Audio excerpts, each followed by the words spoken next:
Hello दोस्तों, आप सबका स्वागत है मेरे चैनल डिफेंस एजुकेशन पर। तो आज हम बात करने वाले हैं भविष्य के फिफ्थ जनरेशन फाइटर जेट्स के बारे में। नए व्यूअर्स वीडियो को लाइक और सब्सक्राइब करें। चलिए चलते हैं अपनी वीडियो की तरफ। आपको पता ही है कि किसी भी एयरफोर्स के लिए फाइटर जेट्स कितने महत्वपूर्ण होते हैं। कुछ देश फिफ्थ जनरेशन फाइटर जेट्स को बना चुके हैं और कुछ देश बना रहे हैं। तो इन्हीं देशों के फाइटर जेट्स के बारे में बात करेंगे। तो पहला फाइटर जेट है अज़्म फाइटर।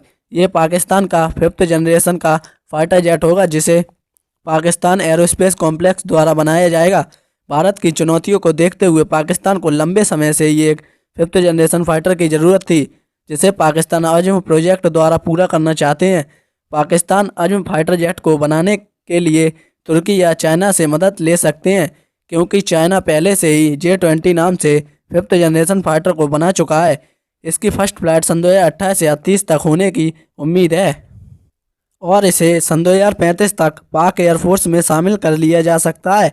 अज़्म फाइटर को बनाने की बात सन 2017 में सामने आई, जहां पाकिस्तान के कई बड़े ऑफिसर्स के द्वारा ये बताया गया कि पाकिस्तान भी अज़्म नाम से एक फिफ्थ जनरेशन का फाइटर जेट बना रहा है।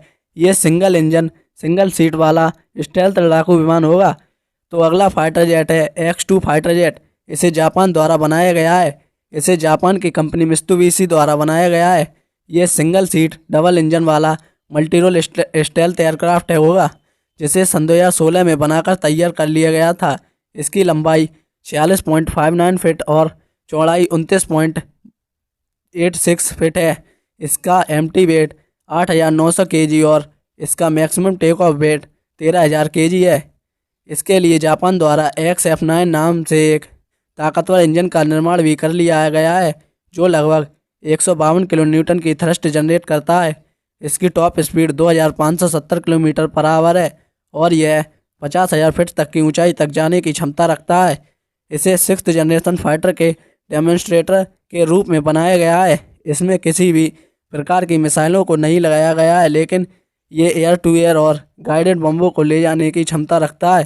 तो अगला फाइटर जेट है M का फाइटर जेट। ये 5.5 जनरेशन का सिंगल सीट डबल इंजन वाला स्टेल्थ लड़ाकू विमान होगा। भारत ने FGFA प्रोजेक्ट से बाहर होने के बाद सन 2018 से ही इसका निर्माण कार्य तेज कर दिया। इसकी फर्स्ट फ्लाइट सन 2025 में और सन 2030 तक इसे इंडियन एयरफोर्स में शामिल कर लिया जाएगा।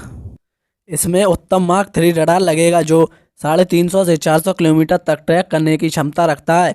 इसमें GEF 414 इंजन लगेगा, जिसे बाद में स्वदेशी इंजन द्वारा रिप्लेस कर दिया जाएगा, जो 110 किलो न्यूटन की थ्रस्ट जनरेट करने में सक्षम होगा। ये काफ़ी स्टेल्थी एयरक्राफ्ट होगा।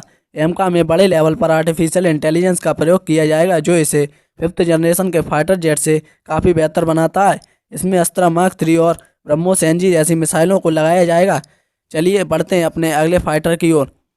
तो ये फाइटर है TFX। इसे तुर्की द्वारा बनाया जा रहा है। इसे तुर्किश एरोस्पेस इंडस्ट्री द्वारा बनाया गया जाएगा।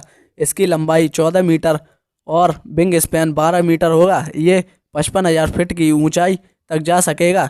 जून सन 2019 में पेरिस एयर शो में फाइटर जेट का मॉकअप मॉडल प्रदर्शित किया गया था। इसमें GEF 110 इंजन लगेगा, जो 110 किलो न्यूटन की थ्रस्ट को जनरेट करने में सक्षम है। तुर्की को अमेरिका द्वारा F-35 प्रोग्राम से बाहर करने के बाद तुर्की द्वारा इसे बनाने का काम शुरू कर दिया गया था। इसकी फर्स्ट फ्लाइट सन 2026 में होने की उम्मीद है और सन 2030 तक इसे तुर्किश एयरफोर्स में शामिल कर लिया जाएगा। यह तुर्की के F-16 को रिप्लेस करेगा। इसमें ब्रिटेन की कंपनी BAE की मदद भी ली जा सकती है। ये stealth multi role air superiority fighter jet होगा। अभी ये अपने प्रारंभिक डिजाइन फेज में है। इसके लिए मिसाइलों का प्रबंध MBDA कंपनी द्वारा किया जाएगा, जो यूरोप की एक बेहतरीन मिसाइल निर्माता कंपनी है। हमारा अगला फाइटर जेट है KF-21। ये दक्षिण कोरिया का 4.5 जनरेशन का लड़ाकू विमान है, जिसके ब्लॉक 2 वेरिएंट को बनाया जाएगा, जो फिफ्थ जनरेशन का फाइटर जेट होगा। इसमें इंटरनल वेपन वे को भी लगाया जाएगा। ये stealth air superiority fighter jet होगा। इसके ब्लॉक 1 वेरिएंट को सन 2021 में रोल आउट कर दिया गया था। इसमें सीमित इंडोनेशिया की भी भागीदारी है। इसे कोरियाई एरोस्पेस इंडस्ट्री द्वारा बनाया गया है। इसके ब्लॉक 1 वेरिएंट की पहली उड़ान सन 2022 में और सन 2026 में कोरियन एयरफोर्स में इसे शामिल कर लिया जाएगा। इसके 60% शेयर कोरिया, 20% शेयर इंडोनेशिया और 20% शेयर निजी कंपनियों के पास हैं। ये FA-15 के बाद कोरिया द्वारा बनाया गया दूसरा फाइटर जेट होगा। कोरिया द्वारा ऐसे कुल 120 विमानों को खरीदा जाएगा। सन 2026 तक इसके 4 प्रोटोटाइपों का निर्माण कर लिया गया है। अगला फाइटर जेट है सुखोई Su-75 चेकमेट। इसे रूस की कंपनी सुखोई कॉरपोरेशन लिमिटेड द्वारा बनाया जा रहा है। ये सिंगल सीट सिंगल इंजन वाला स्टेल्थ एयरक्राफ्ट होगा। ये सन 2024 तक अपनी पहली उड़ान भरेगा और ये Su-57 की टेक्नोलॉजी पर बेस्ड होगा।